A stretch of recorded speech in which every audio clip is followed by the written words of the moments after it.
Buenas noches. Esto que voy a contarles sucedió a mi tío Raúl, allá en las montañas. Era pastor, igual que su padre y su abuelo. Toda su vida cuidando ovejas en aquellas colinas cubiertas de niebla, donde el silencio pesa tanto que se puede oír el propio corazón latir. Pero hace 3 años, algo empezó a pasar en aquel pueblo. Algo que nadie quiere recordar, pero que nadie puede olvidar. Todo comenzó a finales de octubre. Mi tío llegó a casa una noche y se dio cuenta de que faltaba una oveja. Contó el rebaño 3 veces. 69. Debían ser 70. Debió haberse perdido en las colinas, dijo mi tía, sirviendo el café. Pero Raúl sabía que sus ovejas no se perdían. Las conocía por el sonido del balido, por la mancha en el lomo, por la manera de andar.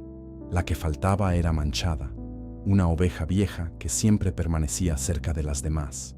A la mañana siguiente, subió a las colinas a buscarla. La niebla era tan densa que apenas se podía ver a 3 metros. Las cruces de madera antiguas, que marcaban quién sabe qué, nadie lo sabía con certeza, aparecían y desaparecían entre la bruma como fantasmas. Raúl no encontró a Manchada, pero encontró algo peor. En el suelo, cerca de una de las cruces, había lana, mucha lana, arrancada, y en medio de la lana, manchas oscuras que parecían sangre ya seca. Regresó a casa sin decirle nada a nadie. Esa noche, otra oveja desapareció. Durante los días siguientes, lo mismo. Cada noche, una oveja menos. Raúl intentó quedarse despierto, vigilando el rebaño con la escopeta en el regazo, pero hacia las 3 de la madrugada, el sueño siempre lo vencía, y al amanecer, faltaba otra. Los demás pastores del pueblo comenzaron a tener el mismo problema. Don Sebastián perdió 4 ovejas en una semana. Don Esteban perdió 6. Todos contaban la misma historia. Por la noche, las ovejas comenzaban a balar desesperadas, pero cuando corrían a ver, ya era tarde. El rebaño estaba agitado, girando en círculos, y siempre faltaba una. Nadie veía nada. Nadie oía nada más que los balidos. Entonces, mi tío decidió hablar con los otros. Se reunieron en la vieja bodega de don Sebastián, donde el olor a lana y tierra húmeda se pegaba a la piel. Había 7 pastores allí, todos con la misma mirada cansada, desconfiada. «Tiene que ser un puma», dijo don Esteban, encendiendo un cigarro. «O coyotes». «Un coyote no se lleva una oveja entera sin dejar rastro», respondió Raúl. «Y no arranca la lana así, en círculos perfectos». Hubo un silencio pesado. «¿Entonces qué crees que es?», preguntó don Sebastián, con voz baja. Raúl no respondió, pero todos sabían lo que estaba pensando. Todos conocían las historias antiguas, las leyendas que los abuelos contaban, sobre el dueño de los rebaños, sobre lo que ocurría cuando alguien pedía demasiado. «Tonterías», dijo don Esteban, rompiendo el silencio. «Solo cuentos de viejos borrachos», pero nadie rió. Esa noche, al regresar a casa, Raúl vio algo que lo hizo detenerse a mitad del camino.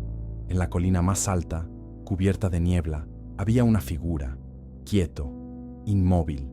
Era difícil distinguirla, pero parecía un hombre, alto, muy alto, y la cabeza tenía una forma extraña, angulosa, como si tuviera cuernos. Raúl parpadeó, y la figura desapareció entre la niebla. Corrió a casa y cerró la puerta con llave. No le dijo nada a mi tía, pero esa noche no pudo dormir, y al amanecer, cuando contó el rebaño, faltaban 3 ovejas, 3 de una vez. Nunca había ocurrido. Raúl subió las colinas esa mañana con las manos temblando. La niebla era aún más espesa, como si el cielo hubiese descendido para cubrirlo todo. Las cruces de madera aparecían torcidas, podridas, algunas caídas en el suelo. Nunca se había fijado en cuántas había, decenas, tal vez cientos, esparcidas por toda la colina. Entonces lo vio. En lo alto, cerca de la cruz mayor, esa que todos evitaban sin saber por qué, colgaba algo, moviéndose levemente con el viento. Lana, pero no era solo lana, eran pieles. Las 3 ovejas, desolladas con una precisión aterradora, colgadas de la cruz como ofrendas. Los huesos limpios, blancos, brillando entre la niebla, y en el suelo, bajo ellas, un círculo perfecto, dibujado con sangre. Raúl vomitó ahí mismo. Corrió de regreso al pueblo y fue directo a casa de don Sebastián. Pero cuando golpeó la puerta, nadie respondió. Extraño. Don Sebastián siempre estaba en casa a esa hora. Forzó la puerta. La casa estaba vacía, silenciosa, fría, pero en la mesa de la cocina había un plato de comida a medio comer, todavía caliente. «¿Don Sebastián?», llamó Raúl, con voz temblorosa. Nada. Entonces oyó un ruido que venía del dormitorio, un arrastre, como si algo pesado estuviera siendo arrastrado. Raúl caminó despacio por el pasillo. La puerta del cuarto estaba entreabierta. Empujó. Don Sebastián estaba allí, de rodillas, de cara a la pared, susurrando algo bajito, una y otra vez, como una oración. «¿Don Sebastián? ¿Está bien?». El viejo no respondió. Siguió murmurando. Raúl se acercó y alcanzó a oír las palabras. «Perdón, no fue mi culpa. Yo lo necesitaba. Perdón». «¿Qué ocurrió, señor?». Don Sebastián giró la cabeza lentamente. Sus ojos estaban rojos, hundidos, como si no hubiera dormido en días. Y entonces dijo, con una voz que no parecía suya: «Él volvió». El dueño volvió. Antes de que Raúl pudiera decir algo, don Sebastián se levantó y salió corriendo de la casa, descalzo, hacia las colinas. Raúl intentó detenerlo, pero el viejo era sorprendentemente fuerte. Desapareció entre la niebla. Aquella tarde, el pueblo entero estaba en pánico. Don Sebastián no regresó. Las mujeres rezaban en voz baja dentro de las casas. Los hombres se reunieron otra vez, pero esta vez nadie habló de pumas o coyotes. «Tenemos que buscarlo», dijo don Esteban. «Nadie subirá a esas colinas ahora», respondió otro pastor temblando. «No con esta niebla, no después de lo que pasó». «¿Después de lo que pasó con qué?», preguntó Raúl. «¿Alguien sabe algo que yo no?». Silencio. Entonces Joaquín, el pastor más viejo, el único que aún usaba poncho de lana como los de antes, habló finalmente. Don Sebastián hacía rituales. Todos lo miraron. «¿Qué clase de rituales?», preguntó Raúl. «Pedía, en las cruces, pedía que el rebaño creciera, que las ovejas tuvieran más crías, que nunca faltara lana. Ofrecía cosas». «¿Qué tipo de cosas?». Joaquín tragó saliva. «Sangre, lana quemada y promesas». Raúl sintió el estómago revolverse. «¿Promesas a quién?». «Al dueño de los rebaños», susurró Joaquín. «A aquel que camina entre las nieblas, aquel que tiene cabeza de carnero y pezuñas de hombre». Nadie rió. Nadie dijo que era una tontería, porque todos, en el fondo, sabían que era verdad. Esa noche, Raúl no pudo dormir. Se quedó sentado en la sala con la escopeta sobre las piernas, mirando por la ventana. La niebla lo cubría todo. Apenas podía verla cerca del patio. Hacia las 3 de la madrugada, lo oyó. Un grito, pero no de oveja, de hombre. Venía de las colinas.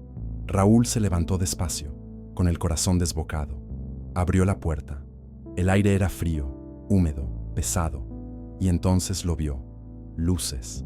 Pequeñas luces anaranjadas, como antorchas, subiendo por las colinas. Decenas.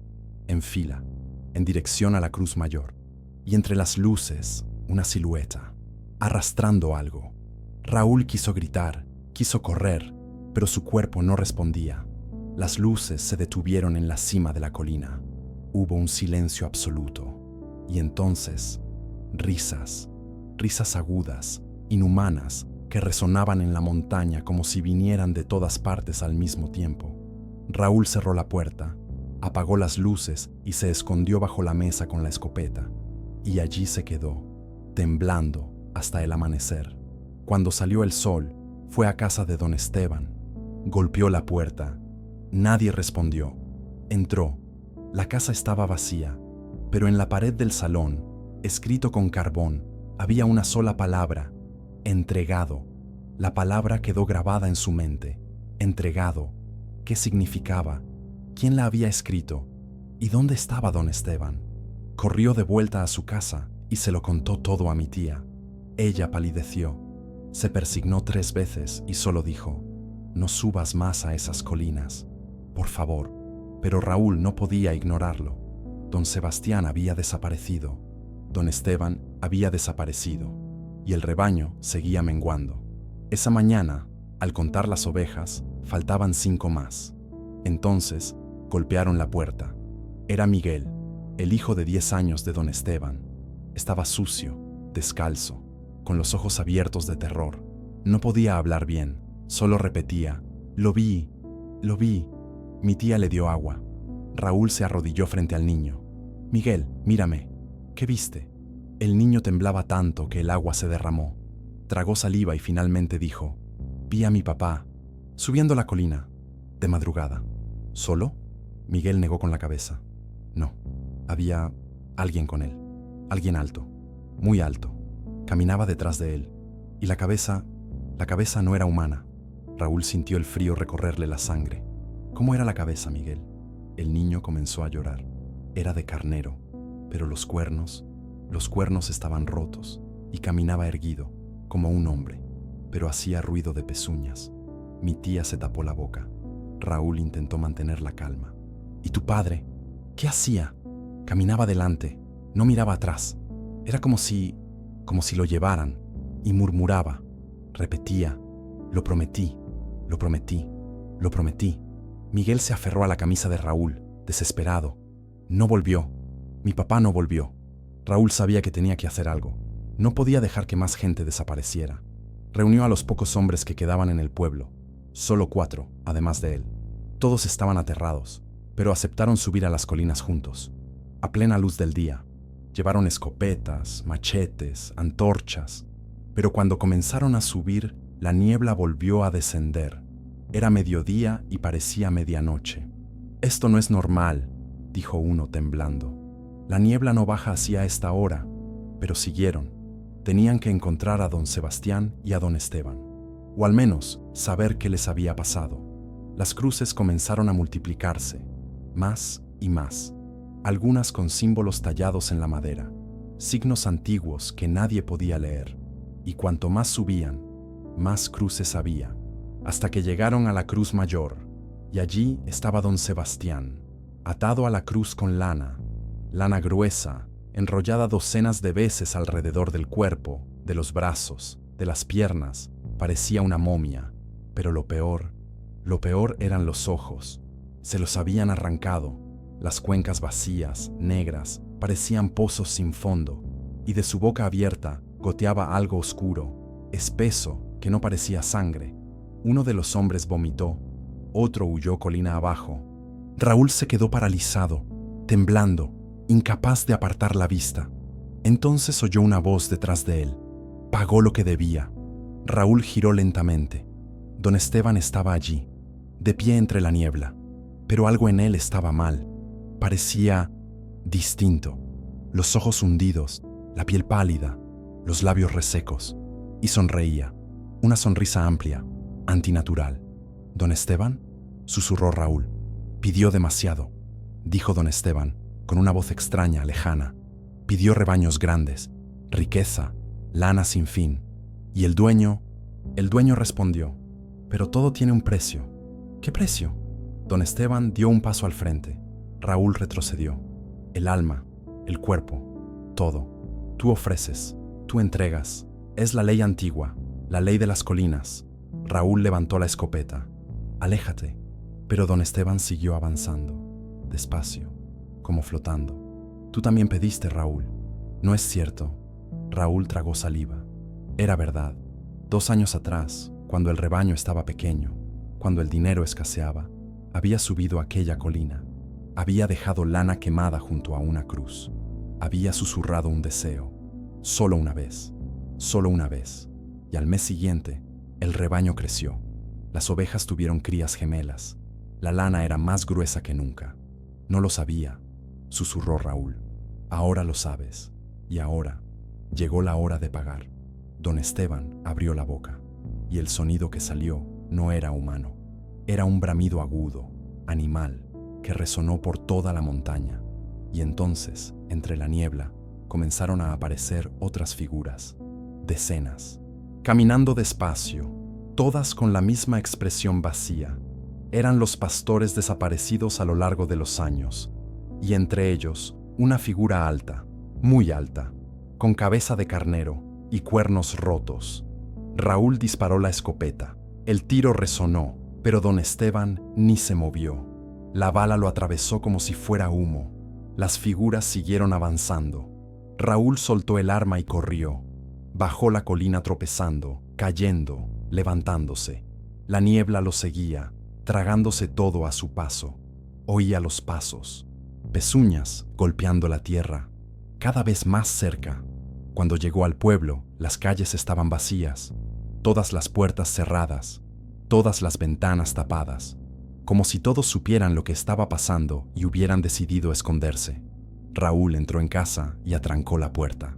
Mi tía rezaba en un rincón, con un rosario entre las manos. «Viene», dijo Raúl sin aliento. «Viene a buscar». Aquella noche fue la más larga de su vida. Hacia las 3 de la madrugada, los gritos empezaron. Venían de todas partes, de las colinas, de las calles, de dentro de la casa. Gritos de ovejas, de hombres, de algo que no era ni uno ni otro. Y luego, las risas. Esas risas agudas, resonando en las paredes, en el techo, dentro de la cabeza. Raúl se tapó los oídos, pero no sirvió de nada. Mi tía se desmayó rezando, y cuando el silencio volvió, ya era casi de día. Raúl se arrastró hasta la ventana y miró afuera. Todas las cruces en las colinas ardían. Al amanecer, el pueblo estaba distinto, más silencioso, más vacío. Raúl salió despacio, caminó por las calles, golpeó puertas. Nadie respondió. Forzó una. La casa estaba vacía, pero en la mesa había un plato de comida, aún caliente. Forzó otra. Lo mismo. Ropa esparcida, camas deshechas, comida a medio terminar, pero ni una persona. El pueblo entero había desaparecido. Raúl corrió de vuelta a casa. Mi tía estaba despierta, pero no hablaba. Solo miraba al vacío. «Tenemos que irnos», dijo él. «Ahora». Recogieron lo poco que tenían y bajaron por el camino. No miraron atrás, pero al llegar a la salida del pueblo se detuvieron. En el suelo, bloqueando la carretera, había huellas, cientos de ellas, huellas de pezuñas, pero no de animales, eran del tamaño de pies humanos. Raúl y mi tía se quedaron paralizados ante aquellas marcas, cientos, formando un círculo alrededor del pueblo entero, como si algo lo hubiera rodeado durante la noche. «Volvamos», susurró mi tía tirando de su brazo. «Vuelve a casa, ahora, pero no podemos quedarnos aquí, tenemos que irnos. Raúl, vuelve adentro». Ella no lo miraba a él, miraba detrás de él. Raúl se volvió lentamente. En medio de la calle, quieto, estaba el pastor. Era alto, mucho más que un hombre, el cuerpo cubierto de pieles de oveja cosidas de forma grotesca, y la cabeza era de carnero, pero vieja, podrida, con los cuernos rotos en las puntas, los ojos vacíos, negros, fijos en Raúl. No se movía, solo observaba. Raúl quiso correr, pero las piernas no respondían. Era como si el suelo se hubiera vuelto piedra bajo sus pies. El pastor dio un paso adelante. El sonido de las pezuñas resonó en la calle vacía, y entonces habló. Su voz era profunda, múltiple, como si muchas voces hablaran a la vez. «Tú pediste, yo di, ahora, entrega». «No lo sabía», susurró Raúl. «No sabía lo que hacía. Todos saben, siempre lo han sabido». El pastor extendió una mano, grande, de dedos largos, con uñas negras y afiladas. «Ven». Mi tía lo sujetó del brazo. No, pero él se soltó, porque en el fondo lo sabía. Sabía que no había salida. Sabía que había hecho una promesa. Y las promesas, en aquellas colinas, no podían romperse. Raúl dio un paso, luego otro. Mi tía gritó, pero el sonido fue ahogado, como si la niebla lo hubiera tragado. Y cuando Raúl estaba a pocos metros del pastor, la criatura se inclinó y le susurró algo al oído, algo que nadie más oyó. Raúl se quedó inmóvil, con los ojos muy abiertos, y entonces sonrió. Se volvió hacia mi tía y dijo con una voz que ya no era suya: «Está bien, ya lo entendí», y comenzó a caminar hacia las colinas. Mi tía intentó detenerlo, pero era demasiado fuerte. Siguió caminando, subiendo la colina, seguido por el pastor, y desapareció entre la niebla. De eso hace 3 años. Mi tía nunca volvió a aquel pueblo. Vive conmigo ahora, en una ciudad lejana, pero no habla. Desde ese día, no ha dicho una sola palabra. Solo se sienta junto a la ventana, mirando al horizonte.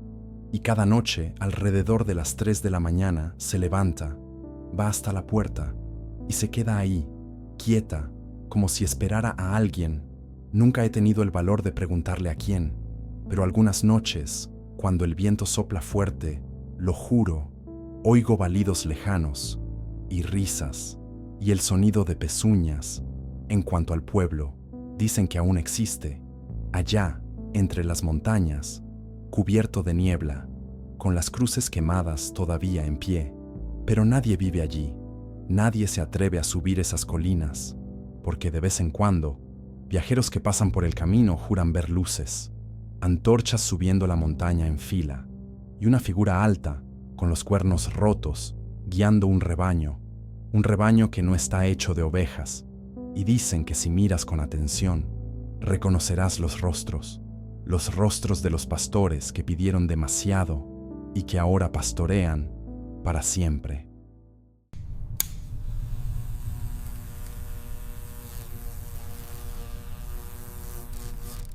Buenas noches. Hay cosas que uno ve y nunca olvida. Cosas que no deberían existir, pero existen. Después de lo que pasó en aquel pueblo, no duermo sin dejar todas las luces encendidas. Eso fue hace 3 años. Yo trabajaba como auxiliar de enfermería y me enviaron a un puesto de salud temporal en una aldea pequeña, perdida entre los cerros. De esas que uno atraviesa en coche sin notar que existen. Casas de adobe, calles de tierra, una iglesia en el centro y silencio. Mucho silencio. Durante la primera semana empecé a notar algo extraño. Cada mañana, cuando salía hacia el puesto, veía figuras de cera frente a las puertas de las casas. Pequeñas, del tamaño de una mano, siempre de pie, como si vigilaran. Algunas parecían hombres, otras mujeres, incluso niños, todas con rostros demasiado detallados, ojos hundidos, bocas entreabiertas, expresiones de miedo. Le pregunté a doña Luz, la señora que me alquilaba el cuarto. «Es el artesano», dijo, persignándose. «Deja las velas como ofrenda». «¿Qué clase de ofrenda es esa?», pregunté, mirando por la ventana la figura de cera que había aparecido en nuestra puerta aquella mañana. Ella no respondió, solo murmuró una oración y salió del cuarto. El artesano se llamaba Esteban. Nunca lo vi de día. Tenía un taller detrás de la iglesia, una construcción vieja de piedra que parecía más una tumba que una oficina. Por las noches se podía ver la luz débil de velas titilando entre las rendijas de la puerta. Una noche, regresando tarde del puesto, pasé cerca del taller. La puerta estaba entreabierta. Sabía que no debía, pero la curiosidad fue más fuerte. Empujé la puerta despacio.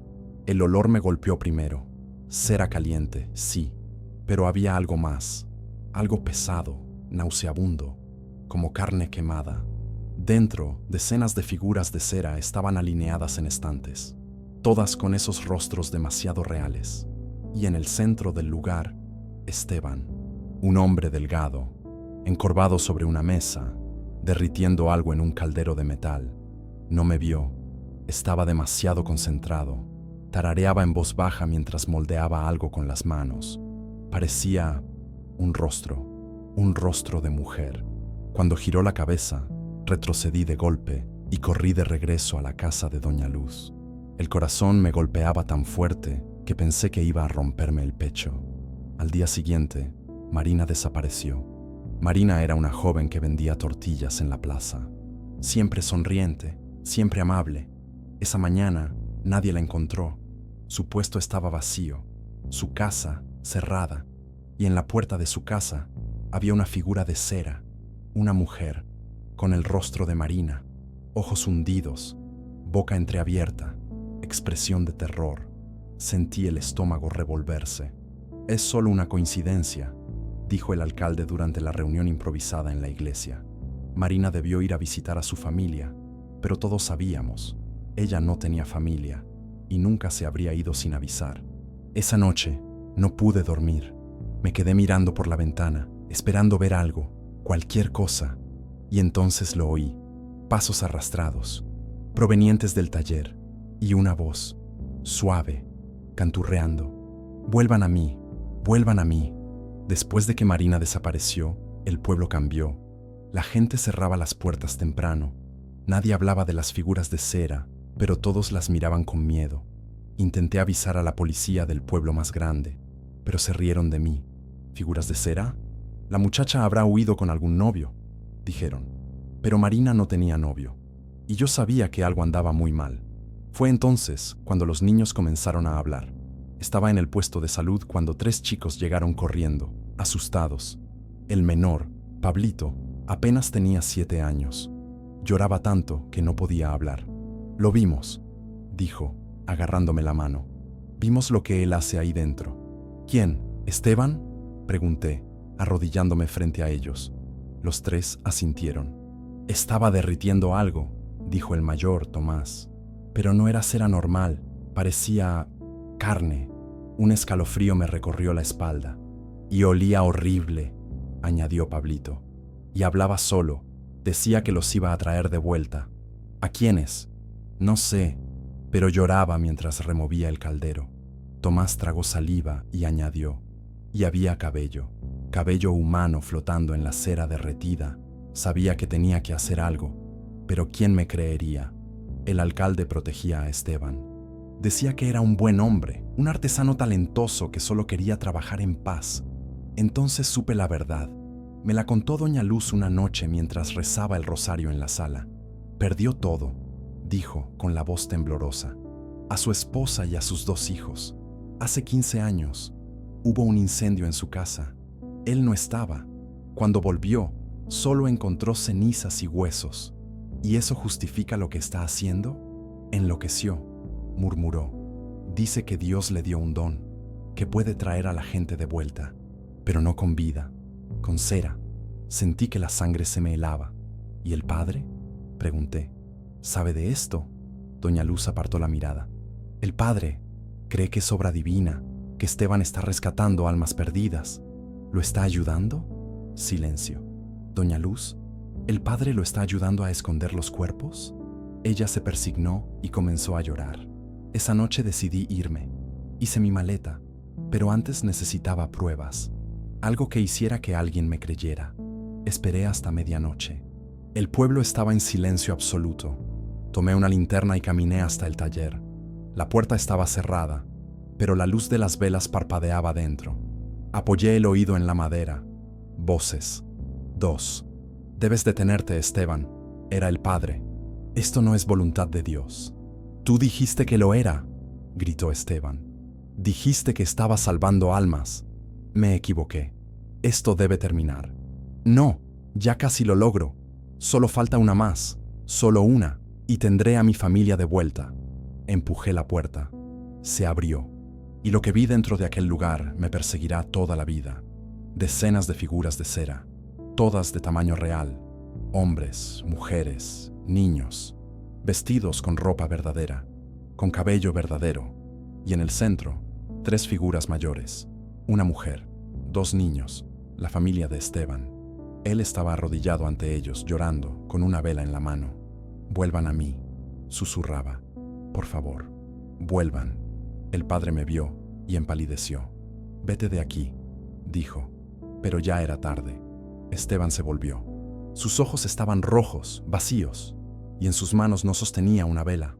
Era un pedazo de carne humana, aún húmeda, aún sangrante. Corrí más rápido que nunca. Oí gritos detrás de mí. El padre, Esteban, no sé. Cuando llegué a la casa de doña Luz, todo el pueblo estaba despierto. Había humo en el aire, el taller ardía, y desde dentro venían gritos, gritos que no eran de Esteban, ni del padre. Eran gritos de muchas voces, de hombres, mujeres, niños, todos gritando al mismo tiempo, como si las figuras de cera estuvieran vivas. El fuego consumió el taller en menos de una hora. Todos salieron de sus casas. Algunos intentaron apagarlo con cubos de agua, pero fue inútil. El fuego era demasiado intenso, como si algo más que madera y cera estuviera ardiendo. Los gritos continuaron, agudos, desesperados, voces que se sobreponían unas a otras, suplicando, llorando. Me tapé los oídos, pero no servía de nada. El sonido perforaba mi cabeza. «Son las almas», murmuró doña Luz a mi lado, con lágrimas en el rostro. Él las atrapó, y ahora se están liberando. Nunca encontraron a Esteban, ni al padre. Cuando el fuego se apagó, solo quedaron cenizas negras y pedazos derretidos de cera. La policía vino al día siguiente, pero no halló cuerpos, nada que probara lo ocurrido. Marina siguió desaparecida, igual que otras 3 personas de las que nadie se había dado cuenta hasta entonces. Me fui 2 días después. No podía dormir en ese lugar. Cada sombra parecía moverse, cada silencio ocultaba algo, pero la historia no terminó ahí. Un mes después, cuando ya intentaba olvidar, recibí una llamada de doña Luz. «Han vuelto», dijo, con la voz temblorosa. «¿Qué? ¿Quiénes?» «Las velas, las figuras de cera. Están apareciendo otra vez en las puertas». Sentí un escalofrío. «Pero el taller se quemó. Esteban murió». «Lo sé», susurró. «Pero están aquí, y esta vez están encendidas». ¿Encendidas? ¿Cómo? Nadie las encendió. Simplemente aparecieron ya ardiendo. Y los rostros son diferentes ahora. Diferentes como silencio al otro lado. Y luego, un susurro casi inaudible. Son los rostros de quienes viven en la casa. Colgó. Nunca volví a ese pueblo. Nunca hablé otra vez con doña Luz. Pero a veces, cuando estoy sola de noche, siento un olor en el aire. Cera caliente, carne quemada, y me pregunto si algún día, cuando menos lo espere, encontraré una figura de cera en mi puerta, con mi rostro ya encendida.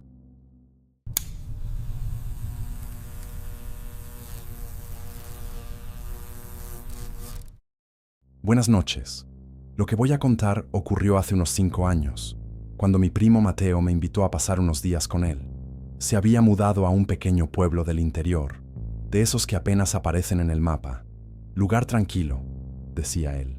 Gente sencilla, aire puro, nada de problemas. Acepté porque estaba cansado de la ciudad, del ruido, de la violencia. Quería paz, pero la paz era exactamente lo que aquel lugar ya no tenía. Llegué una tarde de jueves.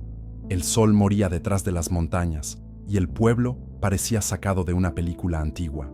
Casas bajas con paredes descascaradas, calles de tierra, perros callejeros, señoras barriendo las aceras. En el centro, dominándolo todo, estaba la iglesia, vieja, de piedra gris, con una torre alta y una campana que brillaba contra el cielo anaranjado. «Bonita, ¿no?», dijo Mateo, señalando la iglesia mientras cargaba mi mochila. «Tiene más de 200 años. Dicen que sobrevivió a terremotos, revoluciones, de todo.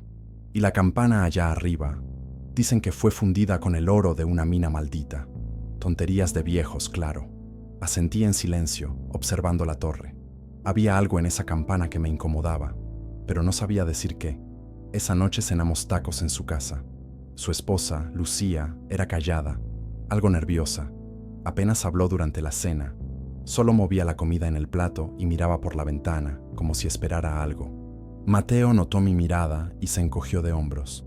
«Está así desde que llegó el nuevo campanero», dijo en voz baja, casi en un susurro. «¿Campanero?» «Sí, el hombre que toca la campana. El anterior murió hace unos 3 meses. Cayó desde la torre, dicen. El nuevo vino de otro estado, nadie lo conoce bien. Es raro, ¿sabes?» Lucía levantó la vista de golpe. «No es raro, Mateo. Es equivocado. Desde que llegó, las cosas cambiaron». «¿Qué cosas?», pregunté. Ella dudó, mordiéndose el labio. Mateo hizo un gesto con la mano, como diciendo, «Déjalo». Pero Lucía continuó. «Los ataques, los niños». Un escalofrío me recorrió la espalda. «¿Qué ataques?». Mateo suspiró y sirvió más agua en su vaso. No quería hablar, pero Lucía ya había abierto la herida. «Comenzó unas 2 semanas después de que él llegó», explicó Mateo, en voz baja. «La primera fue la hija de don Juan. Tenía 6 años. Salió a jugar al patio por la tarde, y cuando la madre la llamó, la encontró en el suelo, toda arañada. Marcas profundas como garras, pero garras grandes, ¿entiendes? No era un gato, no era un perro. ¿Murió? Casi. Estuvo en el hospital varios días. Cuando volvió, no hablaba más. Solo miraba al techo, temblando. Lucía bajó aún más la voz. Después fue el niño de Doña Socorro. Tenía 8 años. Lo encontraron junto al río, de madrugada. Mismo tipo de heridas, profundas, en la espalda, en el pecho. Decía que había visto algo con alas, alas negras. ¿Y la policía? Pregunté. Mateo soltó una risa amarga. Vinieron, investigaron, no hallaron nada.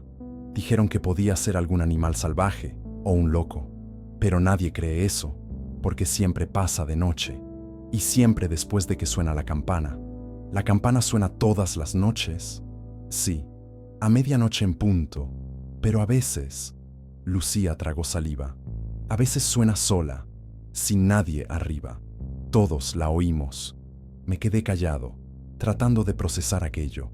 Mateo se levantó de la mesa y fue hasta la ventana, mirando hacia la calle oscura.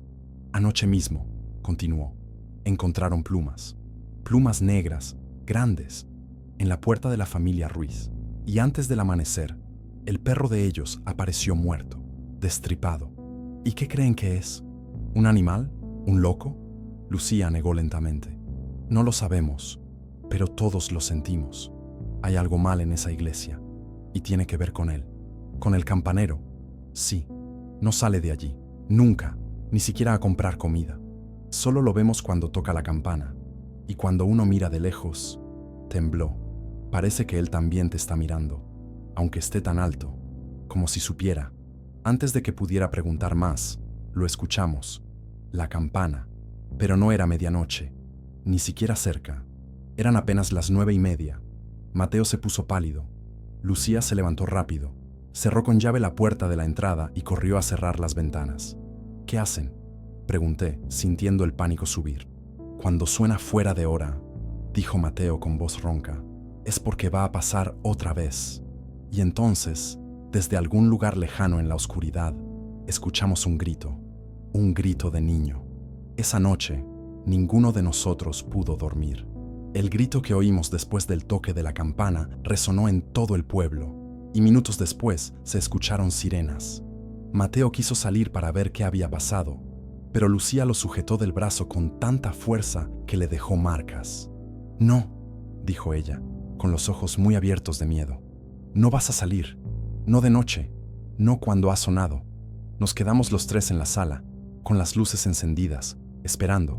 No sé cuánto tiempo pasó. Podrían haber sido 1 hora, podrían haber sido 3. El silencio era peor que cualquier ruido, hasta que, alrededor de las 4 de la mañana, golpearon la puerta. Era el vecino, don Ramiro, un hombre viejo, de bigote gris, que normalmente caminaba encorvado por la edad, pero aquella madrugada estaba erguido, los ojos rojos, las manos temblando. Fue el hijo de Remedios, dijo con la voz quebrada. El niño tenía apenas 5 años. Mateo cerró los ojos. ¿Está vivo? Sí, pero mal, muy mal. Lo encontraron en el cementerio, junto a la iglesia, cubierto de sangre, cortado, y tragó saliva. Había plumas negras a su alrededor, decenas de ellas, esparcidas en el suelo, pegadas a la sangre. Sentí que el estómago se me revolvía. A la mañana siguiente, el pueblo entero estaba distinto. La gente caminaba rápido por las calles, mirando hacia los lados. Nadie dejaba que los niños salieran de casa. Las ventanas permanecían cerradas, incluso con el calor. Y todos, absolutamente todos, evitaban mirar hacia la iglesia. Mateo y yo fuimos hasta la plaza. Necesitábamos entender qué estaba pasando. En el camino, vimos carteles pegados en los postes. Reunión de emergencia. Hoy a las 10. Salón comunitario. Cuando llegamos, el salón estaba lleno. Debía de haber unas 80 o 90 personas. Familias enteras. Ancianos, jóvenes, niños pequeños. Todos con la misma expresión. Miedo. Al frente, el comisario, un hombre gordo, con el uniforme arrugado, trataba de calmar a la multitud, pero nadie tenía paciencia para discursos. ¡Ya van 7 niños!, gritó una mujer. ¡7! Y ustedes no han hecho nada. Estamos investigando, señora. ¡Investigando una mierda!, gritó otro hombre. Todos sabemos de dónde viene esto. De la iglesia. De ese maldito campanero. El salón estalló en gritos. El comisario levantó las manos pidiendo silencio, pero era inútil, hasta que una voz áspera y vieja cortó el ruido. ¿Quieren saber la verdad? Entonces escuchen. Era una anciana. Debía tener más de 80 años, encorvada, apoyada en una vara de madera. Su cabello blanco estaba recogido en un moño apretado. Los ojos, pequeños, pero penetrantes. «Me llamo Elena», dijo. «Nací aquí. Mi madre nació aquí. Mi abuela también. Y sé cosas que ustedes no saben, cosas que mi abuela me contó antes de morir». Golpeó la vara contra el suelo. «Esa campana no es normal, nunca lo fue. Cuando la fundieron, hace más de 200 años, usaron oro robado de una mina sagrada. Oro que pertenecía a los pueblos antiguos, los que vivían aquí antes de que existiera esta iglesia. Dicen que ese oro estaba guardado en un templo, protegido por espíritus. Y cuando fue robado, una maldición cayó sobre él». «¿Maldición?», murmuró alguien, incrédulo. «Sí, maldición. La campana fue colocada en la torre, pero nunca sonó igual. Siempre tuvo un eco extraño, como si algo viviera dentro de ella. Y con los años, pasaron cosas, muertes, desapariciones, siempre relacionadas con el campanero de turno». Elena avanzó despacio, su voz bajando hasta volverse casi un susurro. «Porque la campana elige, llama a alguien roto, penitente, alguien que cree que puede limpiarse a través del dolor, y cuando esa persona acepta tocarla, la campana lo transforma, poco a poco, le quita lo humano, le da alas, le da garras. El silencio era total. Pensarán que estoy loca», continuó ella, los ojos brillando. «Pero yo lo vi. Cuando era niña, vi al campanero de aquella época. Tocaba la campana cada noche y después bajaba, pero no bajaba caminando, bajaba volando y se llevaba niños, siempre niños». «¿Por qué?», preguntó Lucía temblando. «¿Por qué niños?». «Porque son puros», respondió Elena. «La campana se alimenta de pureza, la necesita para seguir existiendo, para seguir llamando al siguiente». Mateo dio un paso al frente. «¿Y el campanero actual? ¿Quién es?». «Nadie sabe. Llegó de otro lugar, sin pasado, sin familia. Dicen que era un penitente, que andaba de rodillas durante kilómetros, rezando, que se flagelaba, que ayunaba durante semanas. Y dicen», hizo una pausa, «dicen que se cortó la lengua, para escuchar mejor a los ángeles». Un estremecimiento recorrió el salón. «¿Alguien lo ha visto de cerca?», pregunté. «Nadie se atreve a acercarse», respondió Elena. «Pero desde lejos, se ve. Está allá arriba, en la torre. Y cuando toca la campana, parece que brilla, como si tuviera luz dentro, una luz fría». El comisario, visiblemente incómodo, trató de recuperar el control. «Con todo respeto, señora Elena, eso no es una investigación. Eso es superstición. Mantengamos la calma y…». No terminó la frase, porque en ese momento exacto, aunque eran las 10 de la mañana, la campana sonó. Todos se quedaron inmóviles. Elena cerró los ojos. «Nos está escuchando», susurró. «Sabe que estamos hablando de él». Y entonces, como una pesadilla colectiva, se oyó un ruido afuera, un sonido de alas, grandes, golpeando el aire. Mateo corrió hasta la ventana y miró hacia arriba. Su rostro se volvió blanco. «¿Qué pasa?», grité. Él no podía hablar. Solo levantó un dedo y señaló el cielo. Miré y lo vi. Algo volaba en círculos sobre el pueblo. Algo grande, negro, con alas enormes que tapaban el sol. Y luego, lentamente, comenzó a descender hacia la plaza, hacia nosotros. El pánico estalló en el salón. Gente gritando, empujando, tratando de salir por las puertas. Madres abrazando a sus hijos, ancianos tropezando, sillas cayendo. Pero yo no podía apartar la vista de aquella cosa en el cielo. No era un pájaro, no era humano. Era algo intermedio. La silueta era de un hombre, pero las alas eran inmensas, negras como el petróleo, con plumas que vibraban bajo la luz. Y los ojos, incluso desde esa distancia, los vi, blancos, completamente blancos, sin pupilas, sin iris, solo blanco brillante, fijo en nosotros. ¡Corran!, gritó don Ramiro. ¡Salgan de aquí! Pero antes de que alguien pudiera moverse, la criatura batió las alas con fuerza y se lanzó hacia arriba, desapareciendo detrás de la iglesia. La campana sonó una vez más, aguda, estridente, dolorosa, y luego, silencio. Mateo me agarró del brazo. Vamos, ahora. Pero Elena, la anciana, seguía allí, quieta, en medio del salón vacío. Miraba hacia la puerta con una expresión que era mitad miedo, mitad resignación.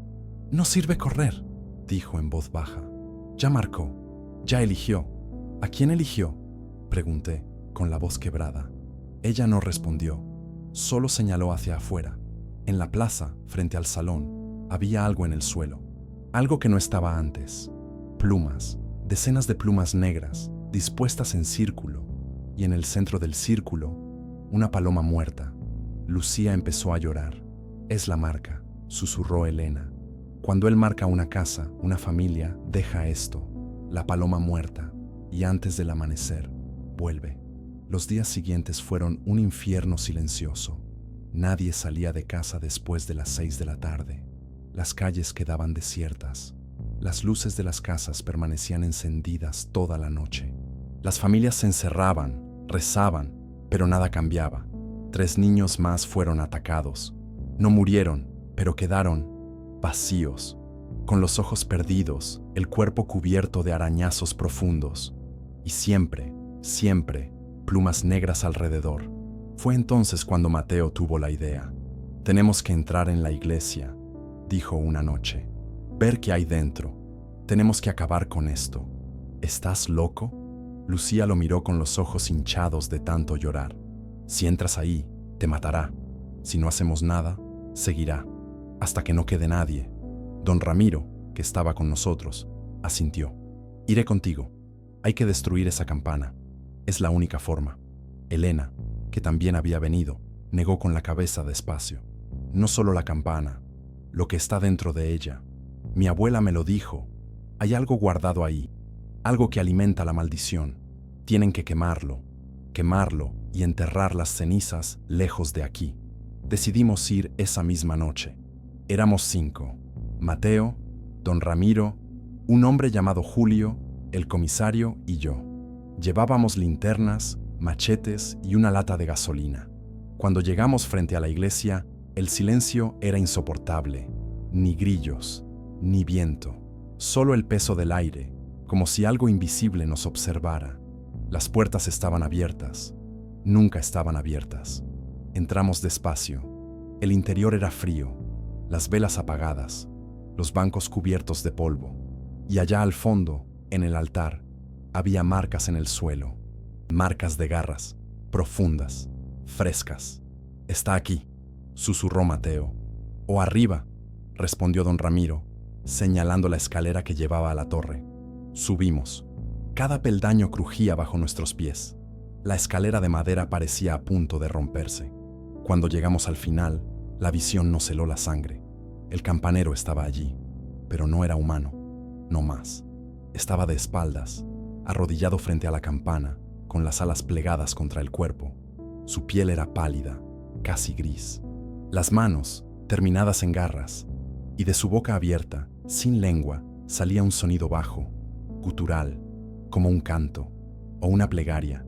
La campana estaba frente a nosotros, grande, negra, cubierta de símbolos extraños, y dentro de ella, a través de una grieta en el metal, se veía algo, una calavera, pequeña, de un niño, cubierta de plumas negras. Dios mío, murmuró el comisario.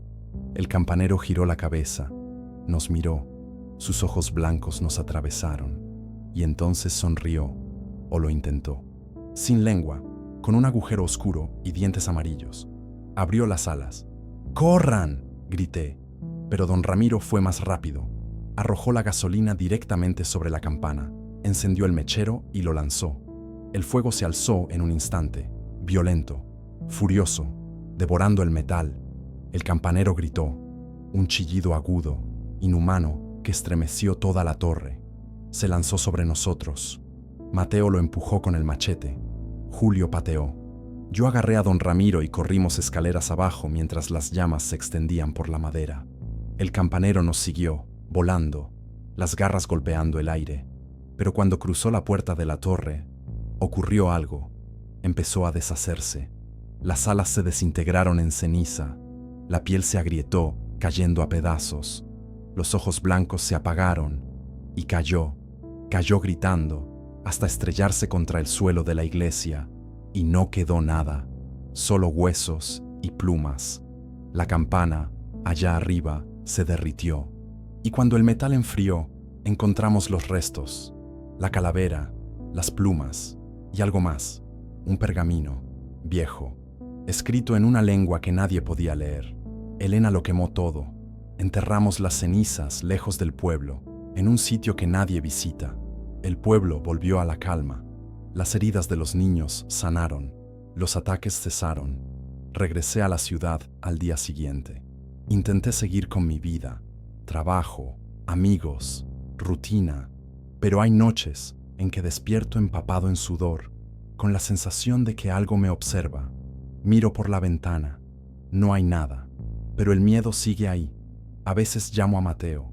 Dice que todo está bien, que no ha habido más ataques, que las cosas volvieron a la normalidad, pero hay algo en su voz, algo que me dice que tampoco duerme con las ventanas abiertas, que tampoco sale de noche, porque ambos sabemos, destruimos la campana, pero nunca olvidaremos lo que vimos allá arriba, las alas, las garras, los ojos blancos, y a veces me pregunto, ¿de verdad terminó? ¿O solo está esperando, en otro pueblo, en otra torre, en otra campana, eligiendo a su próximo penitente, a su nuevo campanero, para comenzar otra vez? Esta noche llega a su fin, mis queridos huéspedes. Pero antes de que las sombras nos envuelvan por completo, quiero agradecerles por acompañarme una vez más en este viaje entre lo real y lo oculto. Díganme, ¿qué les pareció el relato de hoy? Si sintieron ese escalofrío recorrerles la piel, no olviden dejar su comentario y suscribirse. Aquí, en este espacio donde las historias nunca duermen, siempre serán bienvenidos. Que la oscuridad los guíe y que la próxima noche nos encuentre juntos otra vez.